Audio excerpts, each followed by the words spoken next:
A forgotten artifact lies in pieces on a planet far from Earth. Few know it exists except those who took it back and those whose ancestors created it. 4 young people are thrown into a race against emissaries of the gods to find his pieces. Mistrust, greed, and magic are tangled in an endless web. What will the fate be of the universe once it is found and reassembled? Get Scepter of the Gods, The Rod of Truth now on Amazon, and get wrapped up in the saga that will not let you go.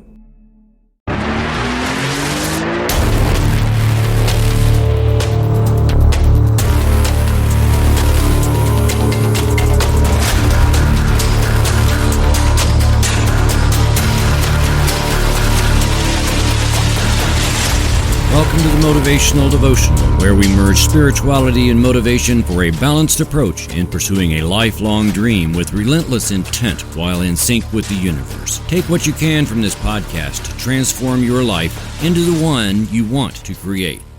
Good morning. I am Mark the Writer, and I want to thank you for joining me today as we continue our series, 50 Ways to Love Your Soul. I hope you've been able to follow along with this series and are finding it helpful in getting your new year going in the direction of your lifelong goals, as well as in deepening your spirituality. If you know anyone who could use some encouragement in setting goals or spiritual development, then please share this podcast or the blog version from motivational-devotional.com. Do you forget things? Of course you do. We all do. Even people who say they never forget anything have forgotten things, like maybe what it felt like to be on the playground for the first time, or that first experience of snow, things like that. Some of us forget a lot more than that. I forget names. Not only do I not remember most of the names of people I went to high school with, but I'm one of those people who can forget the name of a person I just met while I am having that first conversation. Being forgetful can be a liability in some situations, especially if you've chosen to be in some kind of sales career. Instant recall of names, faces, phone numbers, things other people find interesting and meaningful are all critical to success in that career. If you're an actor and constantly forget your lines, that's not helpful for success. Although it's a running joke from generation to generation and even across cultures, men forgetting anniversaries and birthdays seem to cross all those lines, and even with that fact, men are still held accountable for having forgotten. On January 5th, I did a podcast titled Love Forgetting. Now today, I am doing a podcast titled Love What You Forgot. What gives, you might well wonder? If a person should forget, how can you love what you forgot if you don't remember? Well, I'm glad you asked. That other podcast had to do with forgetting things that keep us bound in space and time, things that keep us from our good, things that are in the way of our lifelong dreams and goals. Those things are in the past, and some of them are real, but we can't do anything about them. Other things we need to forget are just things we carried around in our minds, but they aren't real. They're just internal messages that we bought into. Yep, need to forget those for sure. Now today, however, we come to things that we may have forgotten, but that would continue to serve us well if we brought them back to mind. Let me give an example.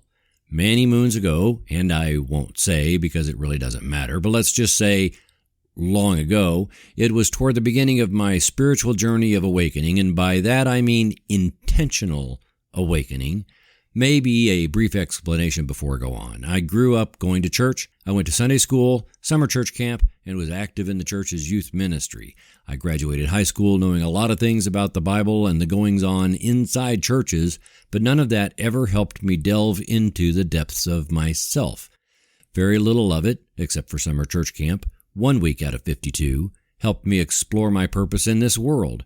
I had graduated college before I really started to understand what it means to choose a spiritual path, explore deep questions, and start understanding my relationship to the entire universe.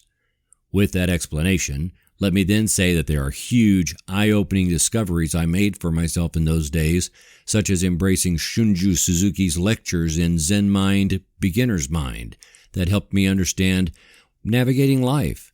I learned about living right here, right now. I learned about the energy of spirit within each human being and how to begin seeing others as that spirit instead of only seeing the fleshy appearance you get in a photograph. Over the next lot of years, although I remembered pieces of those learnings, I got swept into life's challenges, career paths, tragedies along the journey, and celebrations of new things. Now and then I would come back to some of these and remember things I forgot.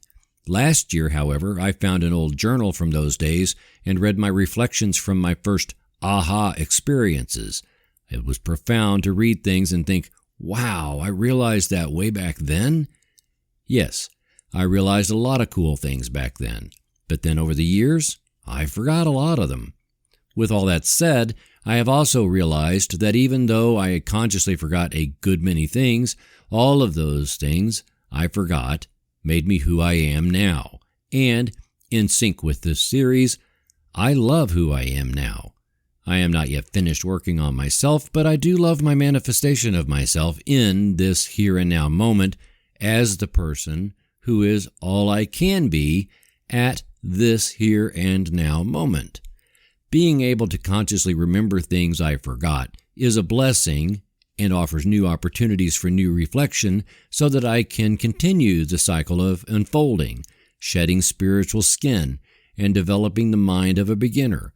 So in my own humble opinion, I believe that that is what it means to love what you forgot.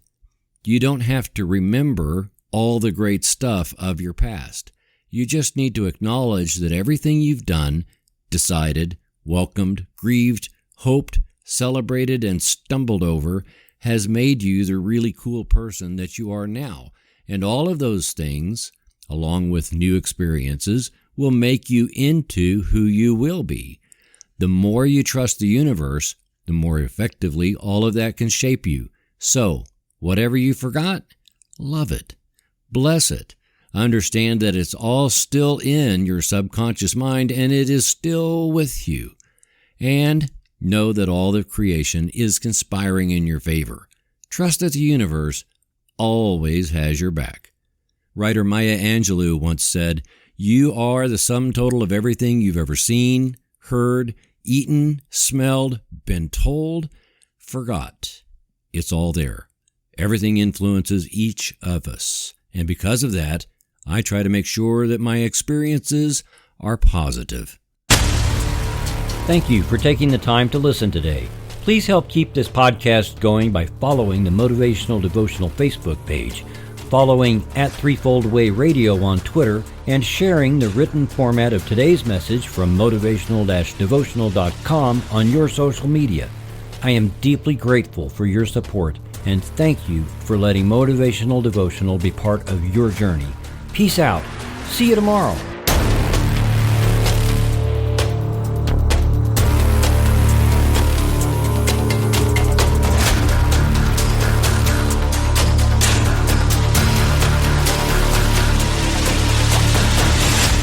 Motivational Devotional is a production of Threefold Way Radio, LLC.